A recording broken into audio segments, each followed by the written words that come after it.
గచ్చిబౌలి ప్రాంతంలో గురువారం ఇద్దరు చిన్న పిల్లల కిడ్నాప్ తీవ్ర కలకలం రేపింది. మస్జీద్ బండ వద్ద ఉన్న ఒక కన్స్ట్రక్షన్ లేబర్ క్యాంప్లో ఆడుకుంటున్న ఇద్దరు పిల్లలు ఉన్నట్టుండి మాయమయ్యారు. బాధితులు, పోలీసుల సమాచారం మేరకు పూర్తి వివరాలు ఇలా ఉన్నాయి. లేబర్ క్యాంప్లో నివాసముంటున్న దినసరి కూలీల పిల్లలను గుర్తు తెలియని వ్యక్తులు అపహరించినట్లు గుర్తించిన తల్లిదండ్రులు వెంటనే గచ్చిబౌలి పోలీసులకు ఫిర్యాదు చేశారు. రంగంలోకి దిగిన పోలీసులు ప్రత్యేక బృందాలుగా ఏర్పడి విస్తృతంగా గాలింపు చర్యలు చేపట్టారు. ఘట్కేసర్ పోలీస్ స్టేషన్ పరిధిలో నిందితుడిని పోలీసులు గుర్తించి అదుపులోకి తీసుకున్నారు.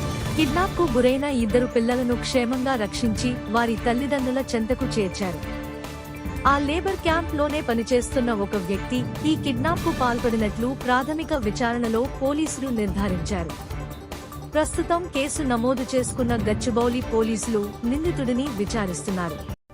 ఈ వీడియో మీకు నచ్చితే లైక్ చేయండి, మీకు తెలిసిన వారితో షేర్ చేయండి.